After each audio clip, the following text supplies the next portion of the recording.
ladies and gentlemen. Thanks very much for your attention.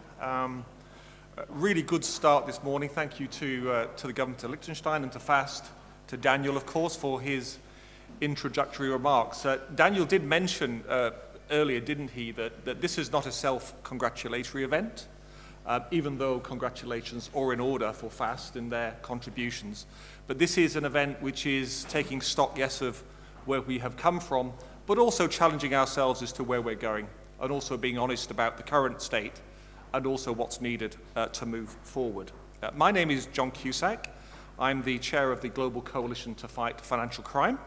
That's the largest international public-private partnership you've never heard of. It was established in 2018. It really is an organization including people like Europol and Interpol, people like the World Economic Forum, people like RUSI, and also NGOs including Rani's Voice and Freedom Seal, who are human trafficking NGOs. We all came together because we understood that in order to solve actually all of the issues of financial crime, or at least improve effectiveness in that area, it would take more than one sector. It would take more than all of the private sector. It would take more than the public and the private sector.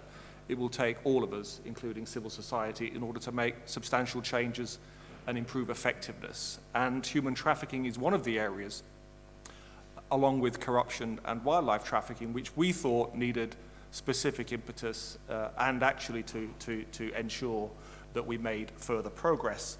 Prior to my time at the Global Coalition, I was Global Financial Crime Head at UBS for 15 years or so, and then Standard Chartered Bank until the end of 2018, and a two-time co-chair of the Wilsberg Group. I'm also a board member and trustee of something called the Traffic Analysis Hub, which is a stop-the-traffic NGO, public-private partnership, which aims to collect information, intelligence from largely the NGO sector, actually, which seems to know quite a lot about what is possible, what is useful to be shared with financial institutions and also law enforcement. I'll talk a little bit more about that later.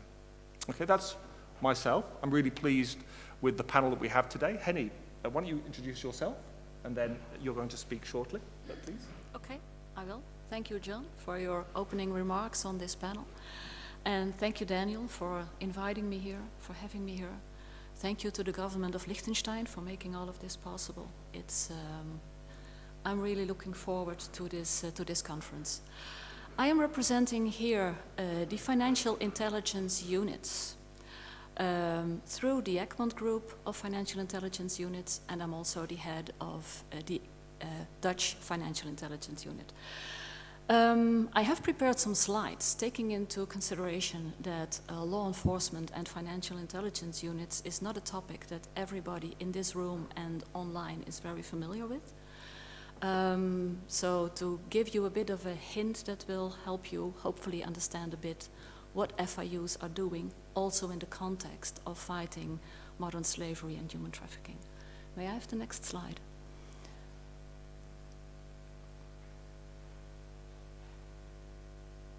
Okay, well, you see me already here, but since I am in two positions here, it's why I deployed this slide. I am the chair of the Egmont Group currently, and I'm also the head of the Financial Intelligence Unit, the Netherlands. So, financial intelligence units. May I have the next slides? The nice thing about, may I have the next slide? Sorry, this is, I should have removed this. The nice thing about FIUs is that around the globe, they do more or less the same thing. FIUs receive information coming from the private sector through their reporting obligations they have in their anti-money laundering, counter-financing of terrorism laws. FIUs conduct analysis, and based upon the results of that analysis, they decide to disseminate that information to competent authorities.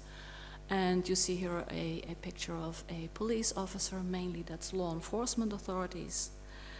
The results of the criminal investigations are supposed to be fed back to the FIUs so they can, in their turn, give good feedback to the reporting entities for them to do a better job. This is theory, this doesn't all work perfectly, but this is the way the system is supposed to work. May I have the next slide? So then how come that around the globe we have these financial intelligence units in almost every jurisdiction? May I have the next one? Here we start with FATF, Financial Action Task Force, which has recommendations, which are not really recommendations because you are in deep trouble if you don't follow them. These recommendations go into, especially in the EU, what we call anti-money laundering directives, and they lead to national legislation. And one of these recommendations tells that every member of the FATF should establish one national center for the receipt, analysis, and dissemination of suspicious transaction reports. So that's the basis for FIUs. May I have the next slide? And it also says that FIUs have to do two kinds of analysis. That's the operational analysis, and what we do here is we collect the information we receive from the private sector. There's a first screening, there's a prioritization, then there's an analysis, and either the information is being disseminated or returned to the database because the conclusion is that there's no reason to disseminate. This leads then to operational cases that can be handed over to law enforcement. But FIUs are also supposed to do strategic analysis. May I have the next slide? And this is where FIUs, the strategic analysts and analysts, they bring together all the operational analysis. They do, they study, they read a lot of reports, they bring it together with other information from other FIUs, other sources of information, and with that they have and they can identify money laundering, terrorism financing related trends and patterns. They determine what MLTF, apologize for the abbreviation, related threats and vulnerabilities are there in a country, and with that we may establish new policy and goals. May I have the next slide? And to be able to work properly, an FIU has to cooperate. No FIU can work in a silo. So they work on the national level with supervisors, national agencies, and they work with their international counterparts. And this is where the Egmont Group comes into play. May I have the next slide? Currently, we have 167 members in the Egmont Group. This means that 167 jurisdictions are connected. Oh, may I have the next slide? And what the Egmont Group provides is a secure platform for information exchange. Only when being a member of the Egmont Group, this platform is available for this information exchange. We develop and share knowledge and expertise because based on lessons learned, FIUs can develop. And we have ECOFEL, the Egmont Center of FIU's Excellence and Leadership, that is there to ensure that all the information, all the knowledge that is being collected in the Egmont world is made available to the members, but also those FIUs who are in the membership procedure, who have still a way to go. This is my short introduction on FIUs and the Egmont Group. And then I had to decide in this first presentation what to talk about if it comes to what do FIUs or what does the Egmont Group do. And I decided to elaborate a bit for you on what are we doing in the FIU the Netherlands. Now I must say in the Netherlands because the FIU in itself can't do that much.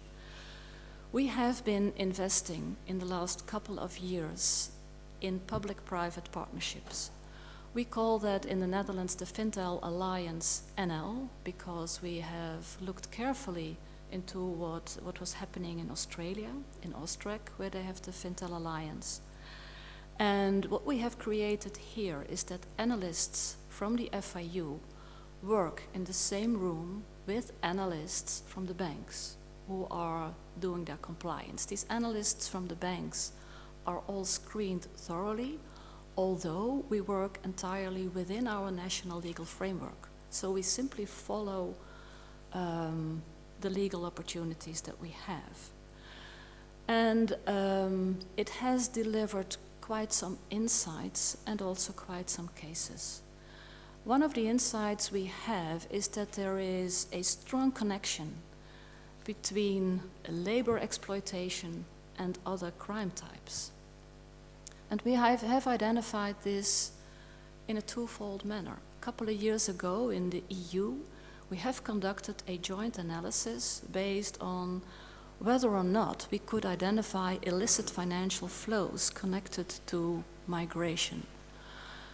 This led to insights in that human traffickers were connected to human migration. We identified human traffickers who did some activities in the neighborhood of asylum centers where the migrants were located.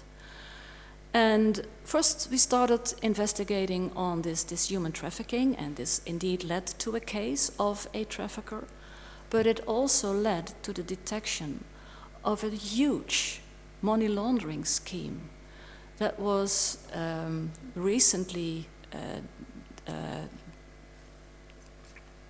finished, also with prosecutions, with convictions, with seizures.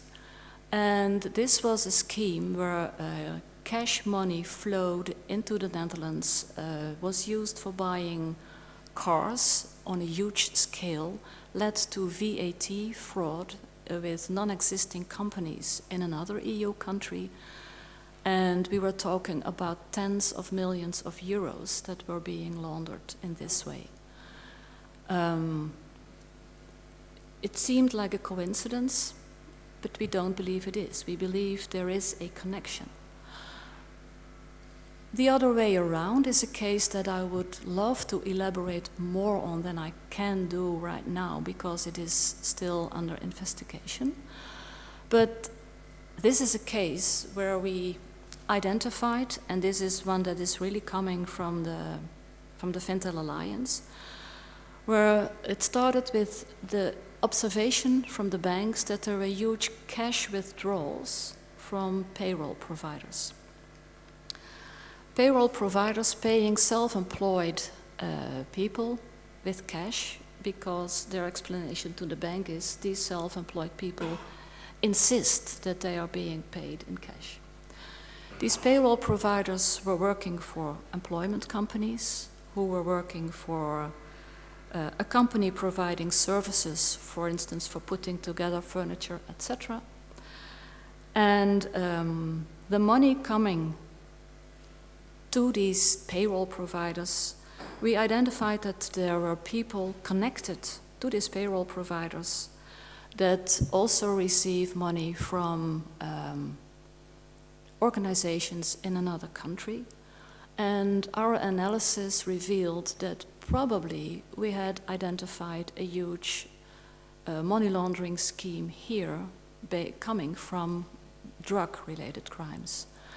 But then, when we started looking into who are these so-called self-employed people, we identified that these were all people having no bank accounts, that insisting on cash payments probably had to do with the fact that there was no other way for them to be paid.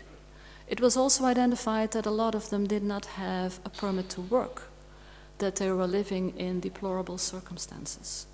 So here working from a money laundering scheme led to the detection of probably labor exploitation. Again, it is still under investigation. It is still has to be proven that this is the case. But coming back then a bit to Timea's remarks about how intimidating she believed the Commission would be, and talking about sacrifices for us, I don't think we are sacrificing. I think we do what we have to do, what we're supposed to do, what we're expected to do. But what I feel is intimidating is the challenge that lies ahead of us. Because what we see is important, but what we see so far is still the top of the iceberg. And I'm happy with every step we take to do that more effective. Thank you for your attention. Thank you.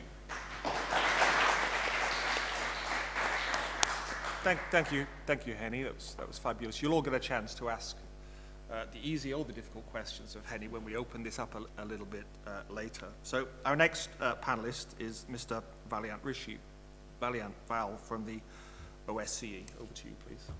Thanks very much, John, and thanks to the government of Liechtenstein as well as to FAST and to Daniel for this event and for the invitation to speak. I can only imagine the challenges that you faced in planning, and I'm very grateful for that investment of effort. Once again, I'm Val Ritchie. I'm the OSCE Special Representative and Coordinator for Combating Trafficking in Human Beings, which means that I represent the OSCE at the political level on the topic of trafficking, and I support the 57 OSCE countries in their efforts to try to combat trafficking.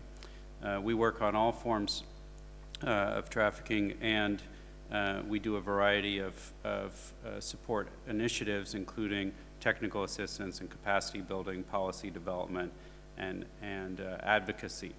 And what that means is that I've had a pretty good opportunity through this work to get an understanding of where countries are on this issue, some of the challenges they're facing, and of course I think the first conclusion, which is not a mystery to anybody and has already been reflected in the earlier comments, is that trafficking is a massive, massive problem.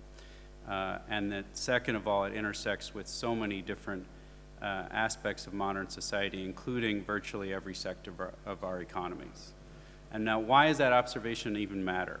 Because I think from the general public's perspective, for a long time, and frankly from government's perspective, for a long time, this was a crime like any other crime in a long list of traffickings of people, trafficking of arms, trafficking of drugs, trafficking of cultural property. And so it was very easy to bucket it in the criminal justice sector. But the scope and scale of this problem and the way it's infected our economy simply requires intervention way, way, way beyond state-led criminal justice systems.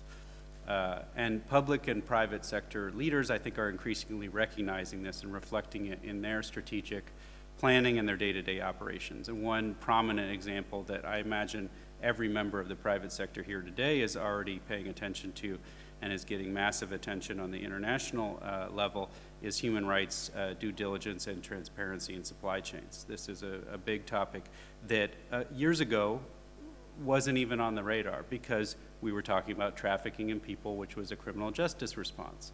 Now it's a society, whole of society effort. A second area is the one that is the focus of this conversation, that is getting increasing attention, which is the intersection of human trafficking with the financial sector. Now, this global problem has relevance to the financial sector for a number of reasons, including, I think, because trafficking, as we've heard, is a financially motivated crime with massive profits, and more sort of tactically is that physical cash is not really as central as before, meaning that technology-based financial services are increasingly implicated. Even in the case that Henny was just talking about, there's probably a technology aspect that started picking up these transactions and recognizing that they were converting it into cash. And so that's what we're seeing. And that's not really just a theory. It's, I think the recent years have featured several important lessons learned for public and private entities about the misuse of the financial system by traffickers. In fact, in 2020 alone, several large banks faced heavy scrutiny over failing to stop the use of their services for illicit purposes, including resulting in one of the most incredible fines ever levied on a private organization in the Westpac case. So that leads me to this point, why the public and private sector should care about this topic. First, I think there's a strong business case that banks in the financial sector should pay attention and take action, including both from a regulatory and legal liability perspective, as well as from a reputational perspective. The recent disclosure, very recently, of the decision by Deutsche Bank to terminate business relationships with some of their wealthiest clients after the arrest of financier Jeffrey Epstein shows how businesses are acting with their good reputation in mind and taking steps based on that. Second, there's a strong strategic value for the public sector in taking action. Attention to financial flows from trafficking helps investigators by identifying cases and enhancing evidence for prosecution. It assists in the identification of victims and contributes to their protection by seizing funds for their support, and preventing the crime by cutting off the lifeblood of trafficking, reducing the profit motive, shall we say. Now, before I was with the OSC, I was a prosecutor for 13 years, and I had some great examples in my own experience where we were able to better prove our case by identifying illicit deposits and transactions in banks. And that also allowed us to increase the number of charges against traffickers, to add in financial-related crimes. And finally, by seizing and confiscating those funds, everything from out of a bank account to in a safe in a garage, I think what we were then able to do is to enhance compensation for victims, which for people like Tamea is huge. It's not just about finding them and pulling them out of a bad situation, it's about rehabilitation and support going forward. So what should we do about it? The problem is that the public and private sector response in this area is still relatively nascent. And according to a variety of examples and research, including the fantastic research from the UK Anti-Slavery Commissioner, the financial services sector lacks awareness of the presence of human trafficking proceeds in its services. It also lacks knowledge and skills on what to do about it.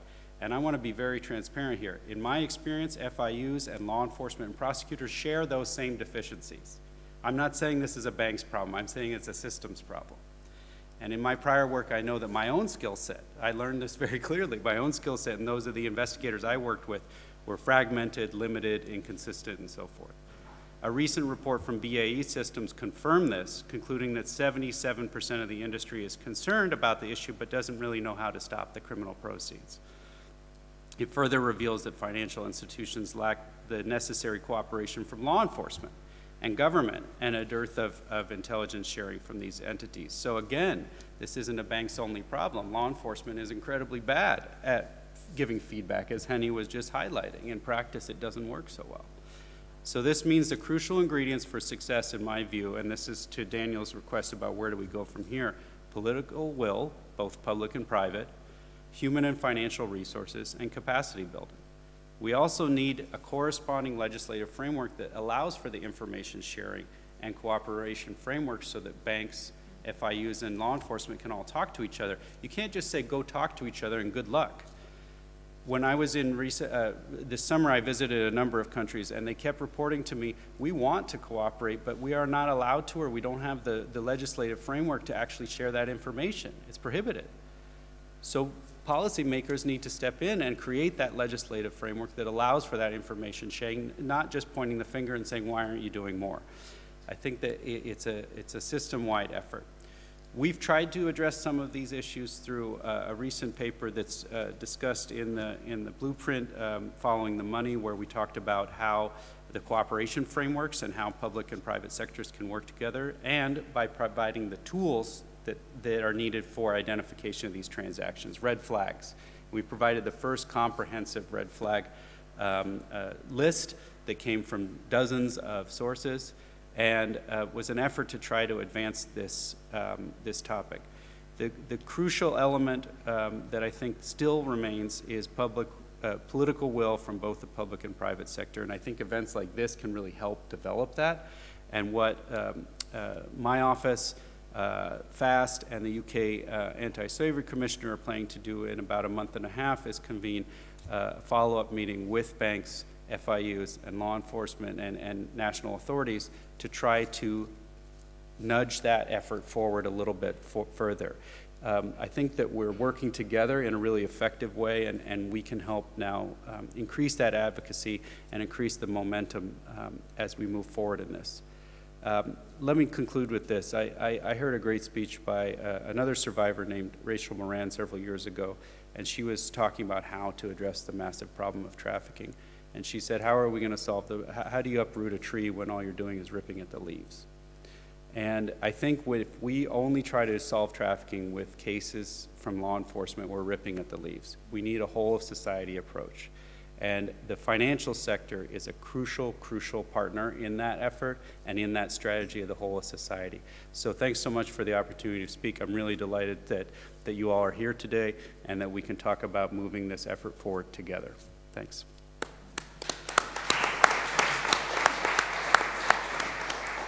Thank you, Val. Now over to Eric Zortea, who's the head of financial crime compliance for LGT. Thanks.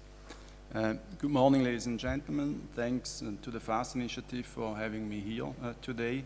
It is a great honor for LGT to support this very important initiative.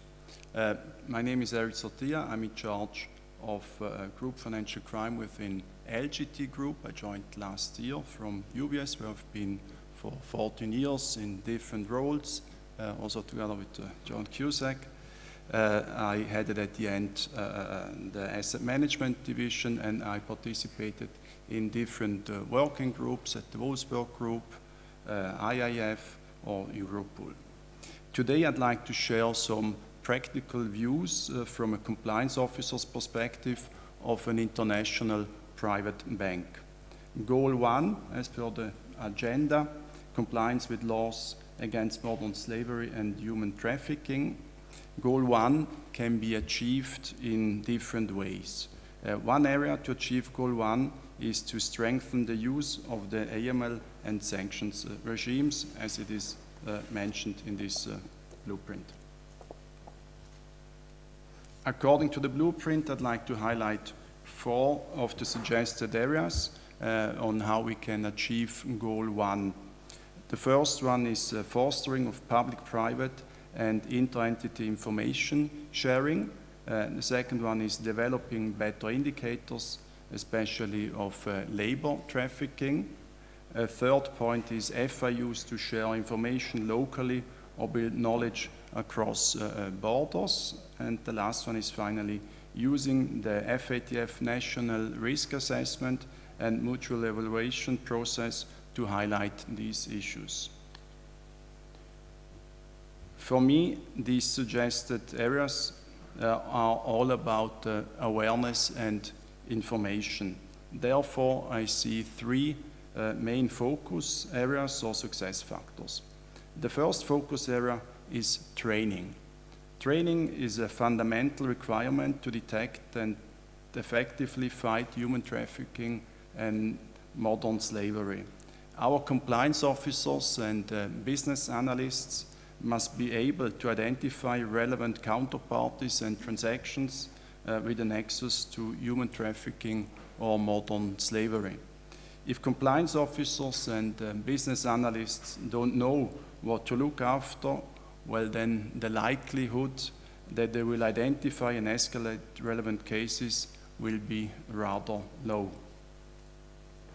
In order to achieve this, relevant training, guidance, and information must be developed, shared, and then of course also used.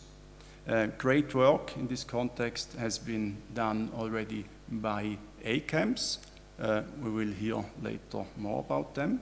They offer web-based training which is free of charge, available to everybody, which is very useful and explained amongst others also the various red flags.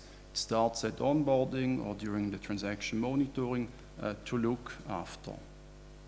I also completed the training and finally got the first certificate. It's called Fighting Modern Slavery and Human Trafficking. I really liked it and I can recommend it. I learned a lot. Also since it was enriched with many use cases and provided also some guidance in terms of control framework, for example, how to define a risk appetite statement or how to perform a risk assessment on the predicate offense of human trafficking. Since useful and also as a sign of commitment, this module now will be mandatory for all my team members and part of their 2022 personal development goals. In order to share these insights and red flags more broadly, I think this might be a good approach also for other banks to encourage or make it mandatory for the affected staff, for example, their onboarding due diligence teams. That's how the certificate looks like. So you can frame it, or you can even publish it on your LinkedIn, then you will get many likes. That's popular nowadays. A second focus area to achieve Goal 1 is information sharing. Here we can distinguish between inter-entity information sharing and PPPs, the so-called public-private partnerships. In terms of inter-entity information sharing, we already have shared some insights of this initiative locally within the LBA, that's the Liechtenstein Bankers Association, with different peer banks.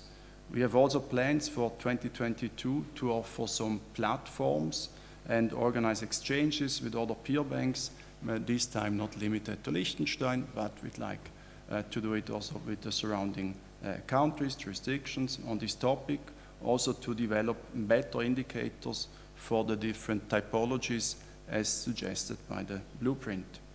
And the fact also now that traveling is now again to a certain extent possible is additionally helpful since the effectiveness of physical conferences and events is in my view much higher compared to pure virtual events. I think we all had almost too many virtual events in the past 1.5 years.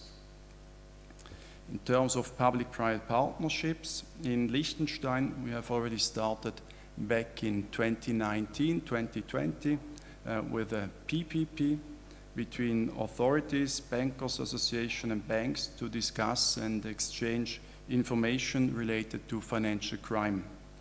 Of course, it always takes some time to develop such structures, but now we can use them for a very broad range of topics. One of the ideas then also for 2022 will be to start discussing specific human trafficking and modern slavery topics with the different stakeholders. We already have started some first exchanges of thoughts, and we want to bring in this topic to ensure that all peers will be on the same page. PPP do already exist in different jurisdictions, and it's therefore also important that there's leverage on the work which is done in other jurisdictions, whether this is in the UK, as we heard it today, GMLIT, or in the Netherlands from Henny with the Fintel Alliance. I think it would be really important if we can leverage on also on your ECOFEL data, because at the end this is what we as private banks would need. And finally, this is a collective fight, and cross-border collaboration is absolutely necessary, and that can't be done in pure isolation. The third focus area to achieve Goal 1 is data. Most, if not all, banks do already have relevant systems in place and also procedures in order to prevent financial crime. This covers to a certain extent already human trafficking or modern slavery. Examples for such systems and procedures are, it starts always at the onboarding, where you start with the initial due diligence on a client, and then you move on to the periodic reviews on clients and counterparties. This is then done to better understand the background of a client, the so-called KYC, know your customer. And then usually you do have name searches in place. It is performed on relevant parties of a business relationship, and this is fed with names from sanctioned parties or other criminal persons from the different blacklists. Adverse media searches is also a standard within the industry, and there it is also possible to use certain keywords, for example, forced labor or prostitution. You're quite flexible to identify if a prospect, client, or counterparty has any relevant allegations which would require further clarifications and ultimately SAR filing to the relevant authorities.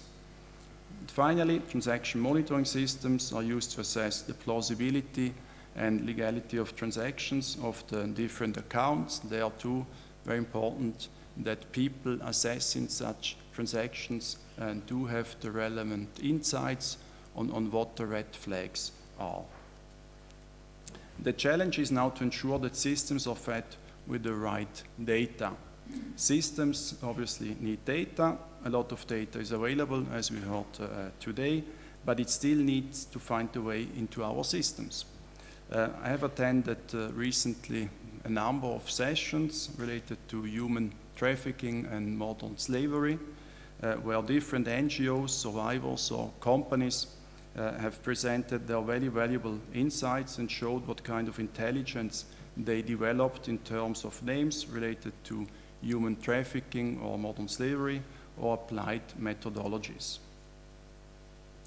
There were many interesting examples. For example, when it comes to sensitive sectors, they mentioned the fishing industry in Thailand or the mining business in Congo, agriculture in India, textile industry in Bangladesh, etc. The provided guidance, I think, was quite useful to identify sensitive industries and other red flags. For sensitive sectors, although it would be helpful to have more specific data for the due diligence. For example, if we know that we deal with a textile company in Bangladesh, maybe if some NGOs would have relevant names and they could share them, well, that would be very useful. And finally, screening of supply chain. That's also, I think, an important topic to see if there's any forced labor involved within the value chain. There we could apply a risk-based approach, starting, for example, with the listed companies.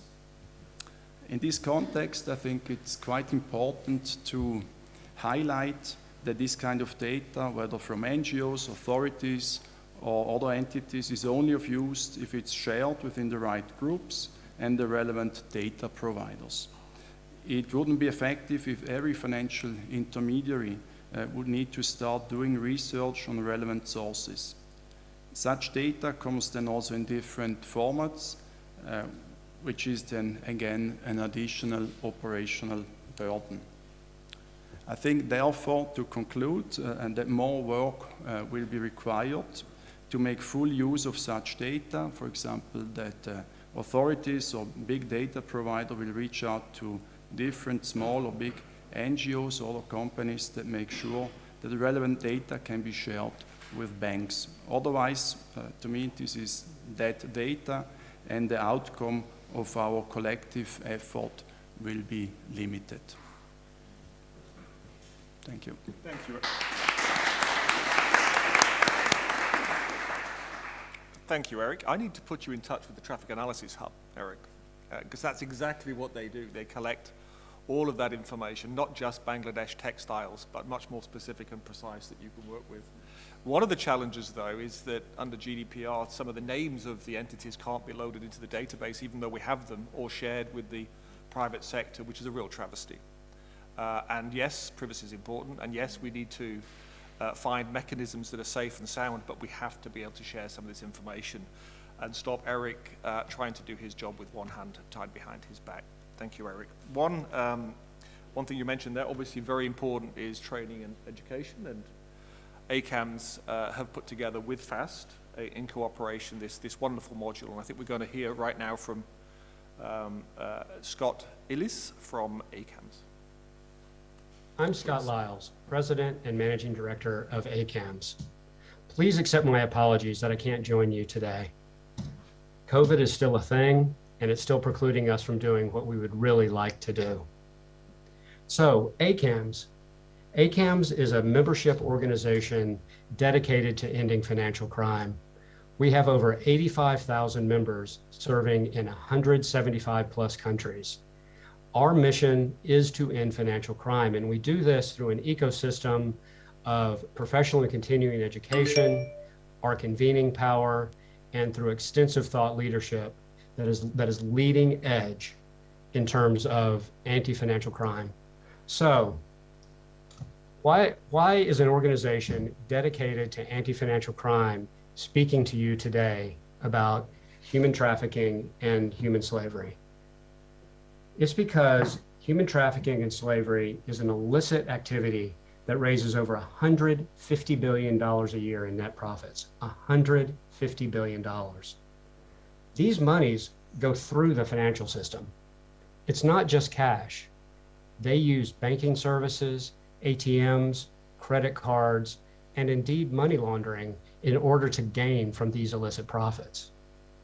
ACAMS is dedicated as a leader in anti-financial crime of ending predicate crimes such as human trafficking and human slavery. For these reasons, ACAMS was quick to recognize that the compliance industry plays a seminal role in ending human trafficking and human slavery, and that the FAST blueprint could help lead the industry in the best ways to help in these heinous crimes.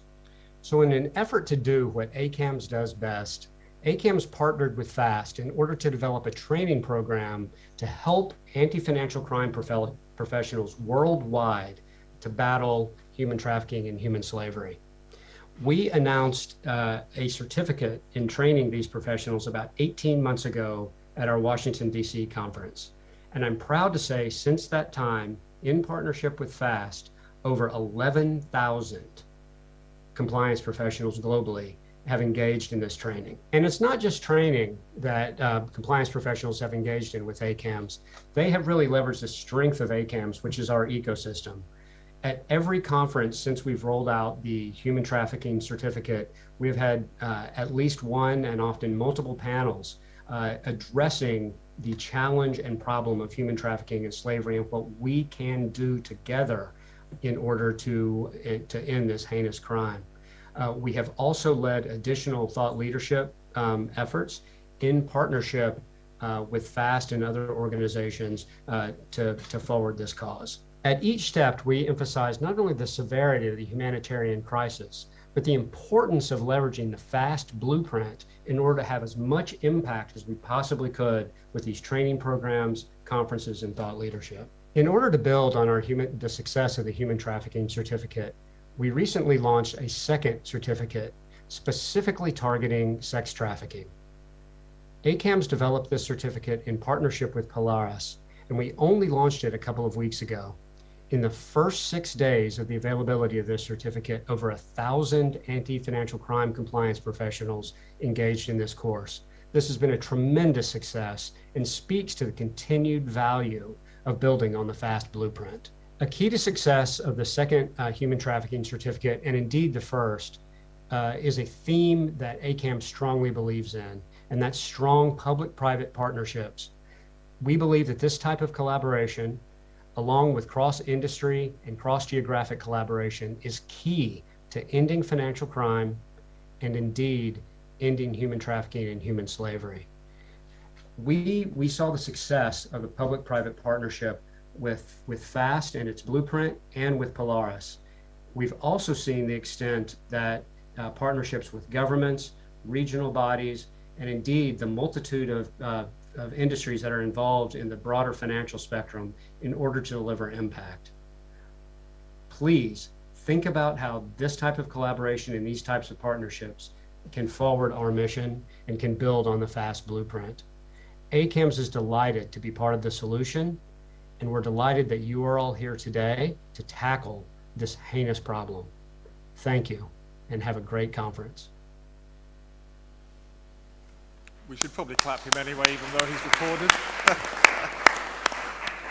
Okay, I just want to make a few remarks. We covered a lot here today. And before we get into the questions, albeit my first question is going to be, is human trafficking a priority? Is it a priority? I mean, it's a priority for everyone here today and everyone on Zoom listening in here today and contributing, but is it a priority? And as Dame Sarah Thornton said earlier, she was surprised that banks didn't do as much as probably they ought to do. Is that because it's not a priority for them, or is that because they've got another 20 other priorities that are also up there as well, which I'll come on to? So does human trafficking deserve to be a priority? Why? And I think it does, but we need to explain that. And what else is going to either fall by the wayside or have equal status in this, because it's not just human trafficking that people need to combat. I mean, the FAST blueprint goal number 1, which we're here talking about, essentially is trying to get the financial sector, all the banks and others around the world to contribute meaningfully in relation to human trafficking. And whilst some banks have been at this for some time, it's absolutely true that up until 2015, 2016, maybe even a bit later, most banks did not see human trafficking as a priority. They did see things like organized crime and drugs trafficking and corruption and tax crimes in some jurisdictions, and many other items that are on the docket for anti-money laundering programs as being the priority. And human trafficking, frankly, wasn't one of those, and didn't come onto my priority list until probably 2015, and then probably not seriously until about 2017, still a year earlier than the illegal wildlife trade, which, again, is another priority that has increased in importance and we all want to support. So let's put that into context. When you look at the Financial Action Task Force as a list of predicate offences to money laundering, there's 21 of them. Okay, so this is not the only game in town. And 2 mention specifically human trafficking. The first one talks about human trafficking and migrant smuggling as though it's the same thing. And we know it's not, but as Henny says, there are significant crossovers between the 2. But again, they are different. And there's a second one, which is sexual exploitation of children. So there are 2 or 1.5 of those 21. But financial institutions need to cover all of those 21, not just one of those or 2 of those or 3 of those. Albeit increasingly, the intention is that financial institutions look towards countries with their national risk assessments to identify what priorities there should be within a jurisdiction. And then also, a financial institution needs to look at its own financial customer base and its products and services and its country exposures as to whether or not human trafficking is a particular threat for that. When Eric was working in the asset management business, and I was working in the retail business, human trafficking is a much greater threat, or obviously, sorry, in the retail than it would be in the asset management industry, albeit there are obviously areas of supply chain, corporates and others that may be of interest. So again, it's not a one-size-fits-all approach here. And I think that's really important.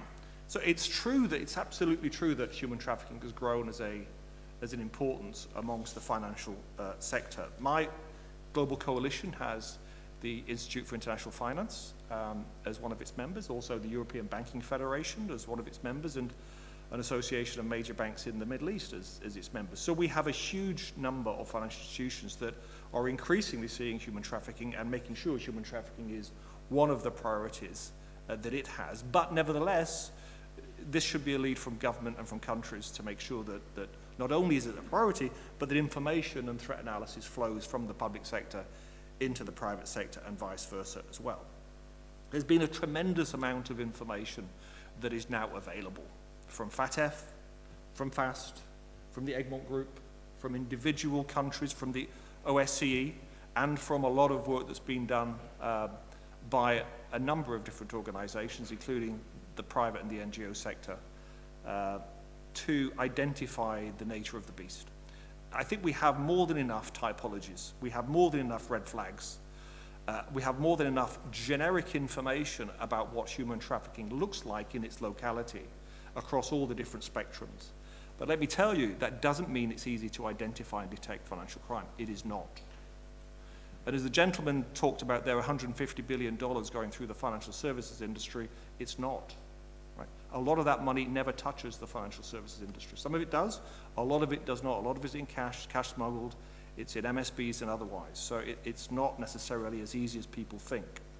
That number, the 150 billion number, is probably smaller than the reality. And don't be seduced by the number. This is an art, not a science.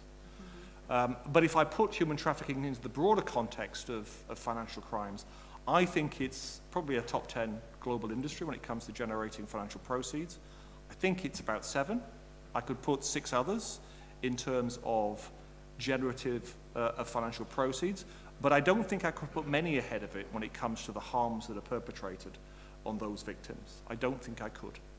I put it right up there in importance with things like terrorism finance, which ends up killing people if we get that wrong. I put that up there with drug trafficking, where we have 500,000 people killed every year through overdoses, principally, usually opiates, and then hundreds and hundreds of thousands, if not millions, of people around the world with illegal drug disorders. I put this up with counterfeit medicines, where you've got 200,000 young children in Africa dying because they're taking malaria pills that are just not malaria pills. So I put it right up there, and I probably put it up there with corruption as well, with all the ills that come from corruption. So those would be my principal predicate offences when it comes to importance. But when it comes to national risk assessments, we are beginning to see human trafficking come out highly and mentioned as a priority, but I wonder whether or not that's true. Just because you put it on a national risk assessment doesn't make it a priority. Val, as you said, and I'll come to you first, to make it a priority, or to be able to deal with more than the leaves and deal with the trees, and we've got a forest here, not just one tree. You talked about commitment, you talked about resources, talked about cooperation. Do we have commitment, resources, and cooperation to combat human trafficking, and does it have a high enough priority? It's a great question, John, and the short answer is no, but the second answer is it's coming. And here's why I think that. The last 6 months in the area of supply chains and due diligence has seen more activity than the previous decade. Between the EU taking number of steps, EU members taking steps, US imposing pretty onerous import bans and so forth, there's a lot of activity. And I think we're reaching a tipping point where it's become a major priority right up there with environment. We talked about ESG. I think it's now approaching that level. In the area of the financial sector, I think it's also growing in importance, and one of the reasons for that is a couple sort of pain points are being pushed. One is around policy that's being developed that's starting to leverage a little bit more attention. I think another is public will, and policy and public will are sort of associated. And then a third is liability. As you see, as I mentioned, the Westpac case and others, there are regulatory sanctions being imposed for failing to act. And then maybe the last one is reputational. I thought I think the Epstein case is very interesting to watch how banks sort of reacted to that information, and realizing that they don't want to be near that. They don't want to have that spotlight of media put on them. So I think it's growing. What I think needs to happen, however, is it needs to grow more rapidly and faster, because training, resources, and so forth flow from that commitment and political will. And one possible area where we could see that tipping point could be if FATF prioritizes this as they did with terrorism. If something was issued from FATF sort of red alerting this, I think that could be a very, very important lever to shove this topic forward. So I think that the final thing I'll say is that's exactly why we want to convene this gathering of senior bank managers, national authorities, to try to figure out how we push the political will forward a little bit and put our foot on the gas, as it were, to move the effort. But thanks for that question. I think it's the fundamental question as we try to figure out the solution to this problem. Thanks. We'll come back to that. I think the Fatf has mentioned human trafficking and people smuggling as priorities, but it certainly doesn't prioritize it the way it does TF and proliferation finance, which when you look at the way we operate since 9/11 on TF and proliferation finance in a collective way and a much more intelligence-led way, that really is the model for success. Yep. And we already know what success looks like and how to achieve that, but seemingly we can't seem to move from this successful approach against TF to a successful approach in other predicates. Henny, your views? Well, priority, it is, as you mentioned, on paper it is priority, but the saying is put your money where your mouth is, and that is in the end what will prove whether it's a priority or not. Yeah. Well, there is. I will not repeat what Val has just mentioned. Those are proofs, I would say, that currently we are moving, and I tend to always look at what's the direction we're taking instead of what is behind us and what should we have done, because that's probably not going to help. But prioritizing, again, indeed, it is if Fatf would prioritize like TF and PF, that would most definitely help. Another issue that I would want to bring to the table here is that there's also a necessity to prioritize between privacy, security, and the effectiveness of really fighting all these terrible crimes. Because that's what we learn now and when we are deep in these public-private partnerships, that, for instance, the banks, they may not exchange between them. What we believe is that it would be extremely helpful if they could. The feedback that may be given in the Netherlands, we are now experimenting because we do have a legal provision that gives law enforcement the opportunity to feed in names of specific subjects to the banks for them to work on. But this is very rare that this happens. And if you really want to prioritize, then it's also on prioritizing what are your legal resources that you offer to the authorities that are working on it. And that's really a plea that I would make from my position. If it comes to prioritizing, this is also about prioritizing. So it's not just, as Henny said, it's not just about money, although money is always welcome. Of course. There are some significant things that the public sector can do, which is ensuring that the legal arrangements are satisfactory in order for people like Henny to do her job. And we have examples, and the Netherlands is one of the best examples in Europe of people trying to do their best within the current legal frameworks and hoping for better legal frameworks to do even better. But in most countries, almost all countries, they're behind where the Netherlands are, and they're trying to get there, but the legal frameworks simply don't allow or permit the kinds of information sharing that we've been talking about for a long, long time. Eric, your views? I think legal situation is clear. It's a predicate offense, so we have to do something in terms of national risk assessments. Some countries do mention it, also in terms of regulatory priorities, it could be mentioned, but nonetheless, it's now really also up to the banks, to society, to select certain priorities out of all these predicate offenses, and I think that's also the reason why we are here today, because one is the amount. You mentioned the 150 billion US dollars. Whether that's the case or not, we don't really know. It's an estimate, but we also know it's not just about the big numbers. Even with small amounts, the damage can be very significant, and that's why I think it's great to have this survivor initiative to give a face to the pain of these crimes. And it's now really up to us, also up to this FAST initiative, to make it a priority. The instruments, I believe, are here. The data is here.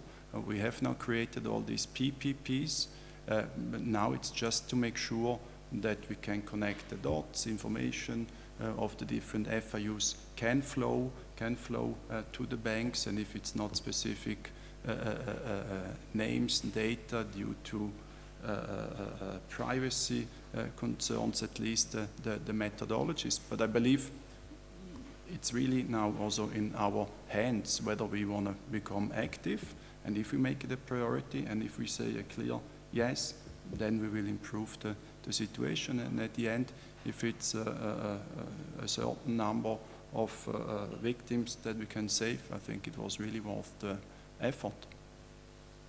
Thanks, Eric. Before we just open it up, so just explore this bit about importance in order to ensure it's a priority.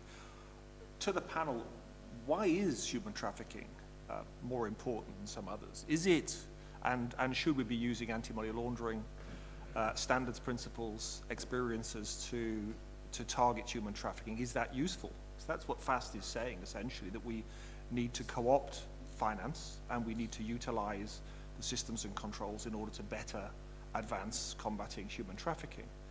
But is that to close accounts? Does that get us to where we get to? Is that to provide even more SARs to law enforcement? Does that get us to where we need to get to? And then do law enforcement need to be successful in prosecutions and convictions of human traffickers or asset seizures? Or is it about survivors and victims? And which ones of those do make human trafficking more important than the others? Or don't they?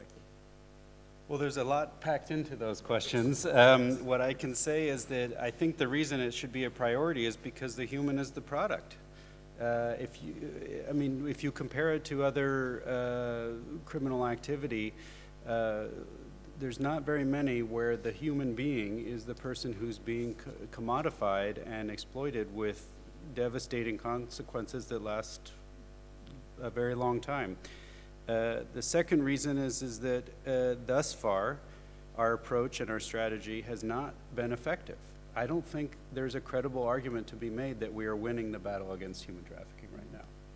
And if that's the case, it means we need to engage, as I argued earlier, all of society. We're not going to get there with a criminal justice only response. So I think the criminal justice response is fundamental and is important in creating risk and holding people accountable, but it's not going to win the day. So I would argue that it should be a priority because of the nature of what it is. It should be a priority because of the size of the problem, not only the 150 billion, but also the 25 or 40 million victims, however you count it. Doesn't really matter, it's a lot. And I think it should be a priority because it's an indicator of a number of metrics that we use to measure an equal and fair and stable modern society. And if we want to achieve that, which I think most people do, then we need to combat these facts that are inconsistent with that vision. And so that would be my pitch.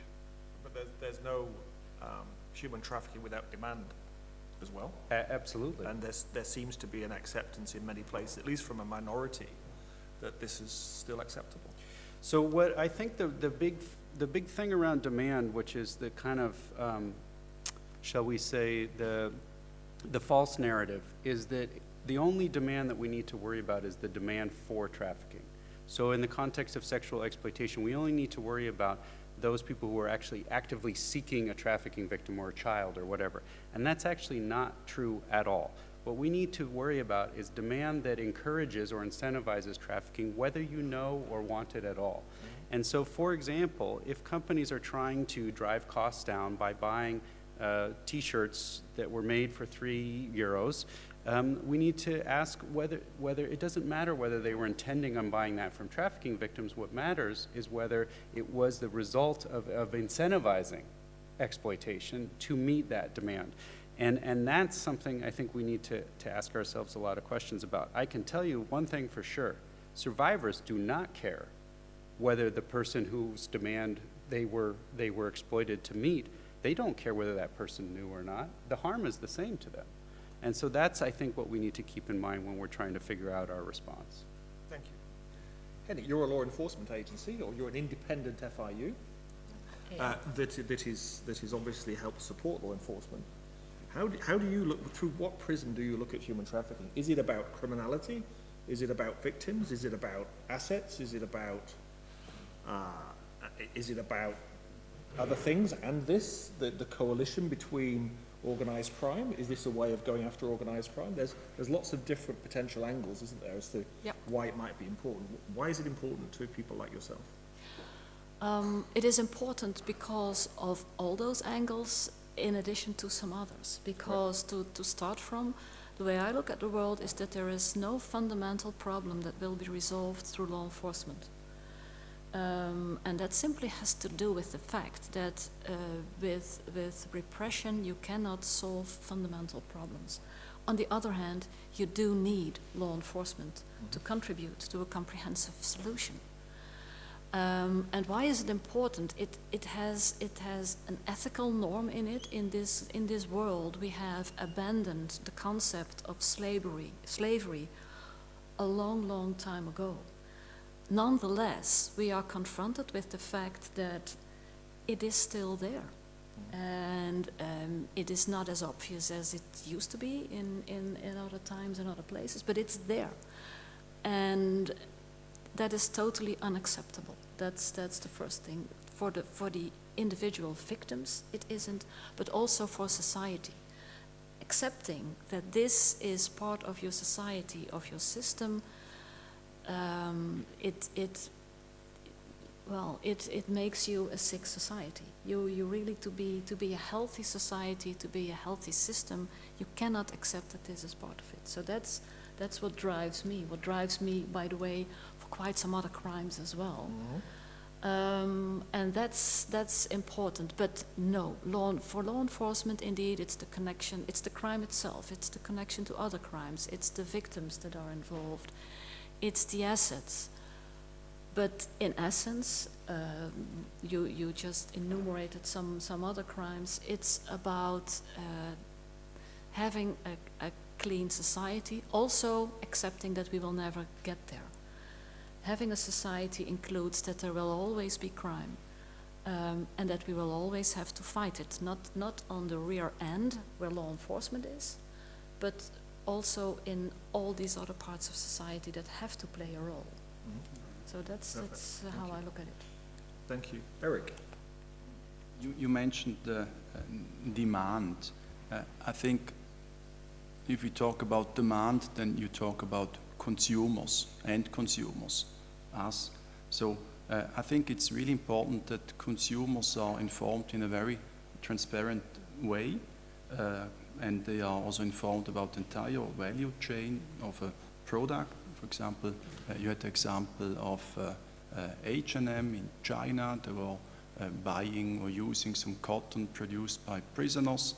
And if this becomes transparent and if people are aware, then you can start building up a pressure. If you don't have this transparency, you just wear your H&M shirt, looks nice. After 2 weeks it's broken, but that's something else. But you need to make sure that you have this full transparency. And I think it's not just a way of financial crime, a way of FIUs, but it's also a way of public awareness, especially in times of sustainable finance, because sustainable finance is a very powerful instrument. And I think we need to tackle this from different perspectives. Thank you, Eric. Now it's time to open for questions. Does anyone in the room have a question? We've also got the opportunity to ask a question in the Q&A box for those of you who are joining virtually. So if you have a question, please put it in the Q&A box. If you have a question, just put your hand up in the hall here, please. Yes, sir. Please say your name and organization and wait for the microphone, and then we'll get to you. Thank you. Good morning, everyone. Can you hear me okay? My name is Jakesh Mahey. I'm from the UK's Foreign, Commonwealth and Development Office, and I'm here with my colleague Ursula, and we're very happy to be here. The first thing I want to say is thank you. I want to echo thanks that others have made to the government of Liechtenstein and also to the FAST initiative for physically getting us here, for enabling others from around the world to continue to dial in. So please, we echo our thanks to everyone for organising this. I'd also like to thank the FAST initiative actually for the work that you do. I know others have recognised it, but the work you do is incredibly important and incredibly impressive. And the UK, we have a very strong and deep commitment, as I think many people know, to combating modern slavery, from the development of our Modern Slavery Act to the call to action which Liechtenstein indeed endorsed, and most recently from our presidency of the G7, where we were very pleased to see the commitments on and develop the commitments on eradicating forced labour in global supply chains. So yes, to start off with, thanks.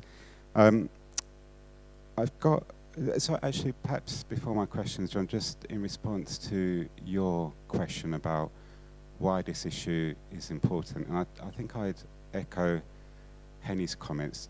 Number one, it's wrong. In and of itself, it's wrong.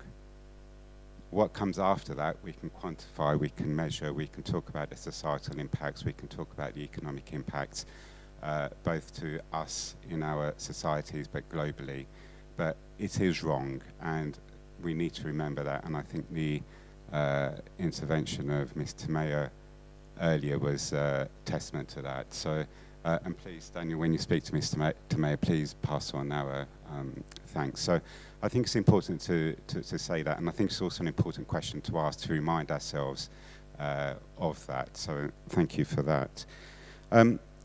In terms of questions, I have three, and they're not necessarily all to be answered now, but perhaps as we as we go through.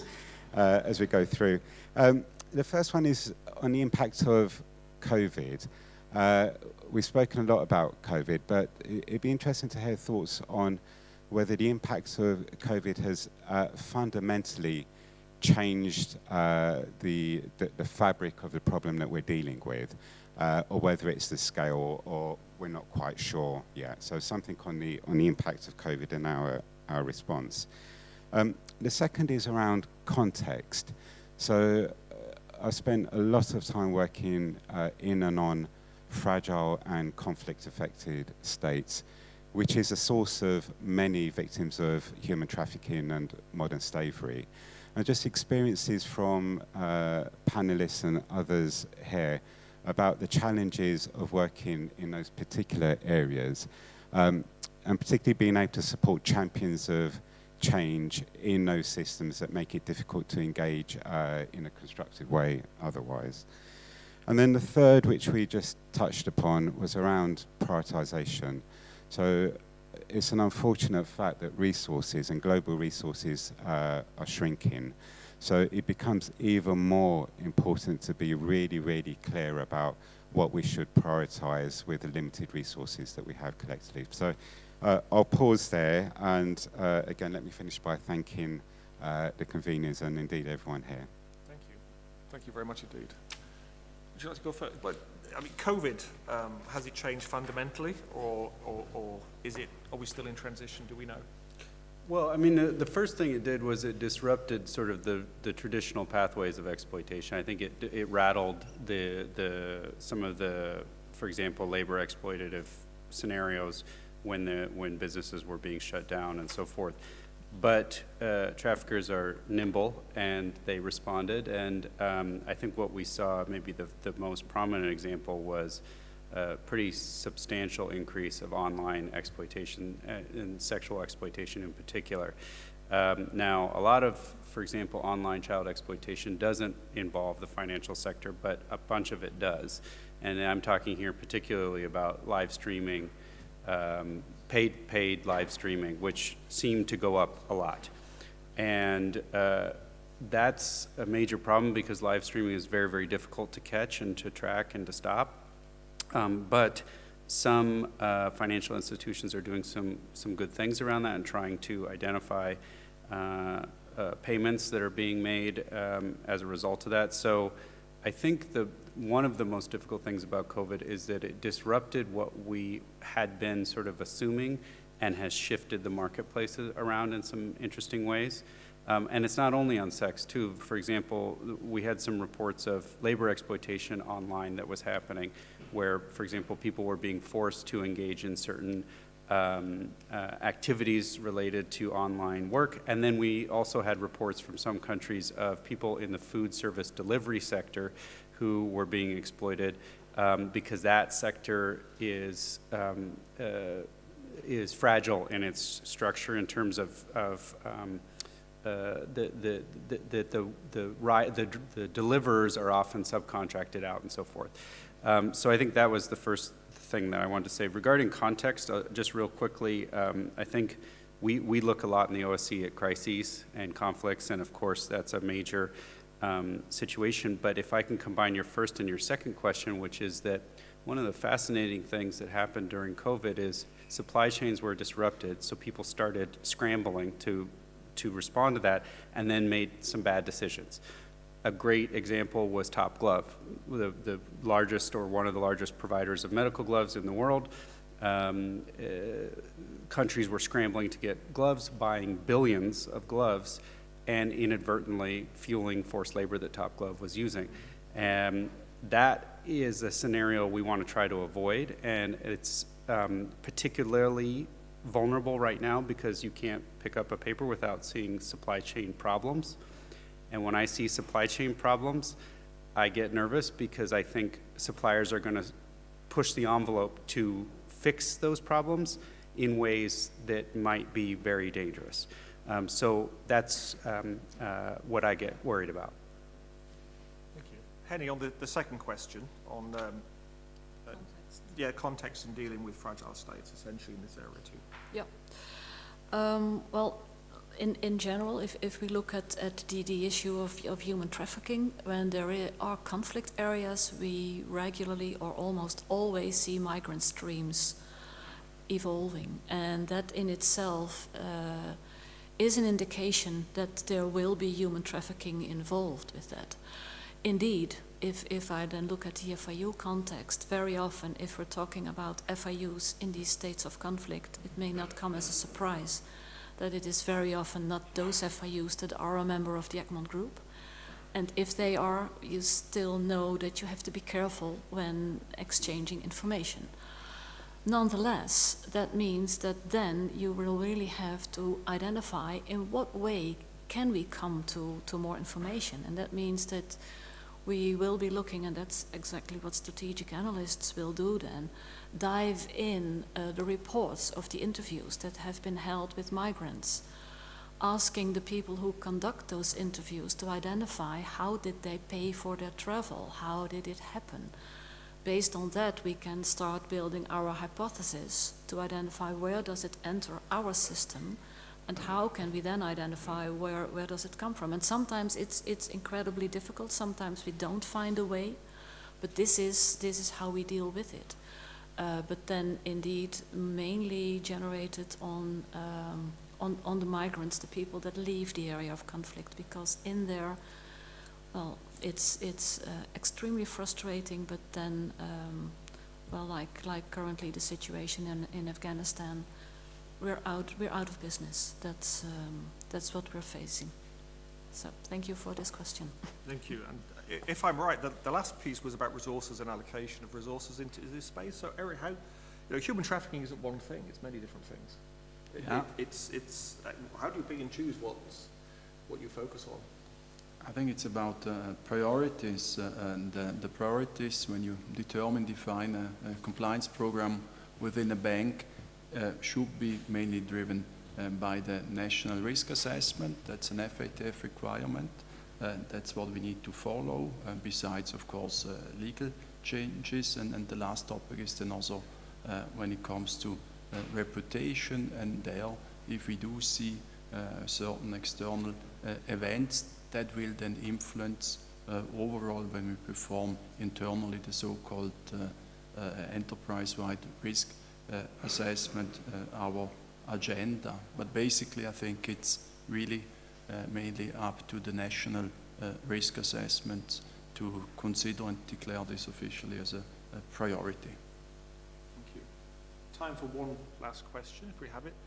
Yes, sir. Sorry. He was quicker. Hi, my name is Sheikh Gue, and I'm working for the Liechtenstein Development Service, which is a foundation tasked by the Liechtenstein government with coordinating, implementing bilateral cooperation and development. I think when I had, the first time was, I think, a year ago when I first heard about FAST with Claudio, who is just sitting behind me. And in the meantime, we have been having some feedback loops on how to include more players or more actors than financial, let's say, institutions. Because it seems to me that fighting against modern slavery starts with having a clear view about what vulnerability is, and having a clear view about the causes of vulnerability. And if we go along these lines, then we are probably going to be clear about the fact that financial institutions alone are not going to do the job.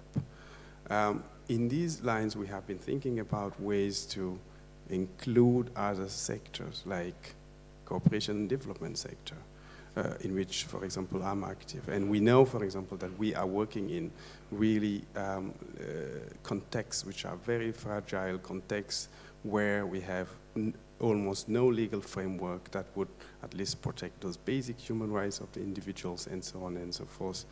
And it seems to me that addressing the causes of vulnerability would require necessarily that we have, along the lines that we have not just financial institutions, but other sectors as well. My question, I know that we are running out of time, I would just ask one question. My question is, how does FAST see that, the possibility of extending the circle of players in order to include other players who, in order actually to reach at the end of the day, to be more efficient and to have a broader impact on this fight that we all actually should be fighting? Yeah, that's a great question, and we'll leave that for Daniel later to answer that one. It's a really good challenge. Of course, they're going to have to change their name from FAST if they do that. But you're absolutely right. The finance sector is really important. It has leverage, shouldn't be overestimated. It doesn't have as much leverage as people think unless the political will is also there to support it. And when the political will is there, there's a lot of leverage and cooperation with the public and private sector. 1 minute each of you to sum up. Just really. We've got 2 minutes left, or shall we finish, Daniel? I think I can do that in a minute because, well, first of all, you're right. Our definition of F in finance is a very broad one. We're certainly going beyond banks and taking into account what we have in a local context. There may be something completely different. Second part, just to keep the suspension high, in the afternoon panel, we'll speak concretely about a project we have started in Ghana, where we're actually starting to research what the entry doors and connecting points could be. So keep the suspension. Part of the answer will be hopefully delivered in the afternoon. Thank you. And very quickly, 30 seconds from each of my guests, if you're king or queen or something else in between, what would you do for it? Solve human trafficking? To solve human trafficking. All right, sorry. There's so many things. What's your big wish? Yes, I think the big wish, probably if I could make it most concrete, would be for FATF to issue a firm prioritization of this issue. 2 quick points, real fast. To your question, I think civil society. We need to engage civil society a lot more, and that can help in fragile states as well, to the other question. And the third one is please let's not forget the policy framework that goes around this. We're working with a country right now, and the banks are engaged, and they want to do name searches, they want to do KYC, and the country is not allowed to give them the names of convicted traffickers. That's outrageous. Like, that's a policy barrier that should not exist. So we can't forget the policy framework to that cooperative goal. Thanks. Thank you, Val. Eric, next, and then Henny to finish.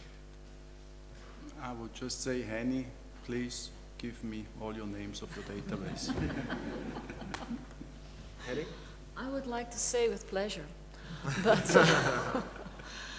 but this is then indeed my great plea, and I fully understand it starts all with reducing vulnerability because that's what enables it. But for me, that's too big. Now I'm shrinking it to my law enforcement perspective, and then what we actually need is the instruments to make it work, to ensure that these data can start talking to one another and explain to us what's happening. Thank you. Thank you very much. Cooperation and information sharing is so essential for us to be successful, but that there is a precondition to that, which is mutual trust and confidence. And this is an example of how we build mutual trust and confidence, by coming together and understanding that only by working together will we be successful. and that we have to trust each other, but we also need safeguards as well. So I do see that more information sharing in the future is definitely something we have to achieve, but it can only be achieved with trusted counterparties. And we have to make sure that we also earn that trust as well. Ladies and gentlemen, please thank the guests for the panel today. Thank you very much indeed.